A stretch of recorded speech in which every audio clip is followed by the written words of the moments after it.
I founded Solaris United the day an old woman had her pet taken from her. The day my best friend watched her arms be given to someone else. The day my mother lost her head. I founded Solaris United the day I sold my heart to buy a gun. Biz just appeared one day, taught us how to fight economically, intelligently. Sparky, you should have seen us. Fireballing refineries by night, dutiful cleanup crew during the day. My job was to get people believing in us, believing we could change things. That got more people killed than anything Zood and her sisters could have hoped to make. It was a small operation. One we almost didn't run. That's what keeps me up at night. Everyone I knew, everyone who believed in us, everyone I convinced to sign on, died.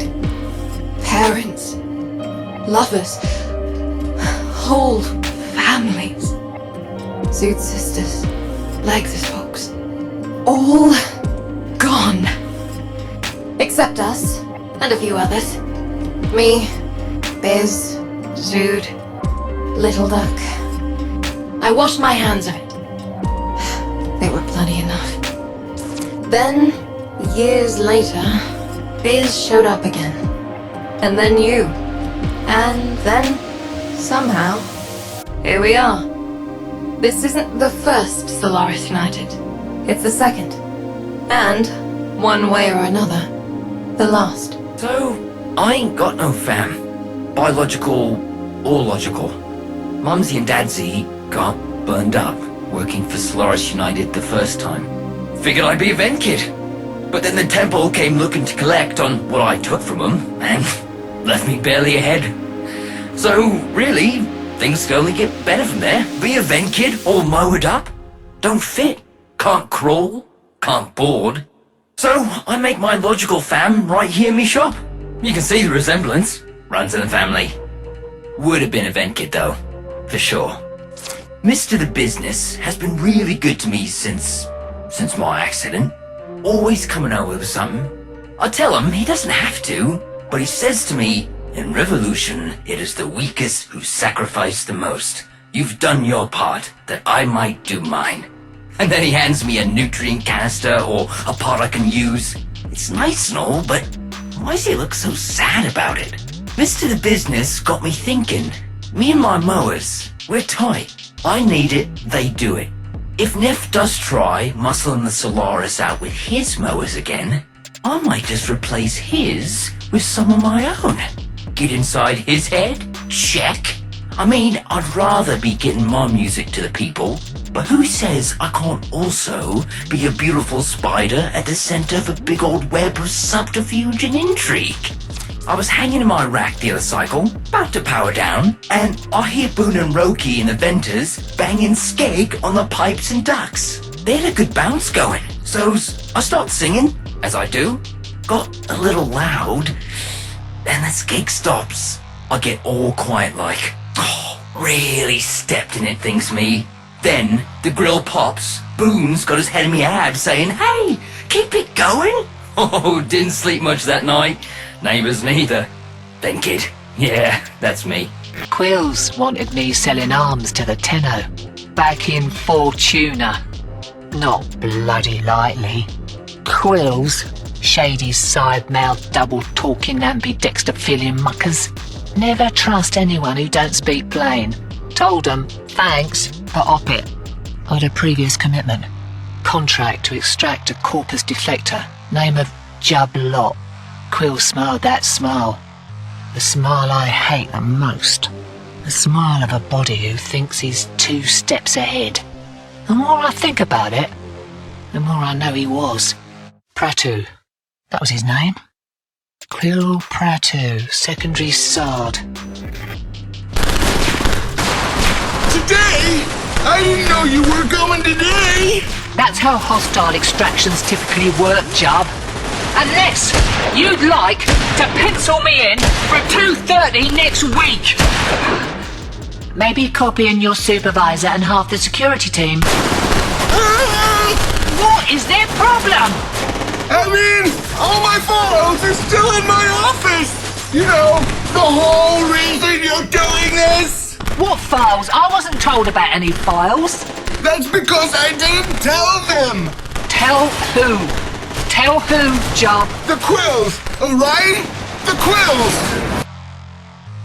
And that's when it all made a cruddy kind of mucking sense. I'd been set up. It was hairy, but I managed to get us behind a sealed bulkhead and into Lot's office. They don't fight like this for mid-level pencil necks. Who are you?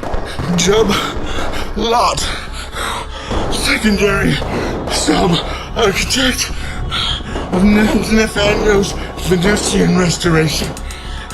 I have information.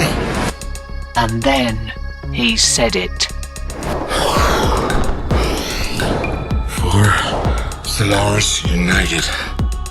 And then he got killed.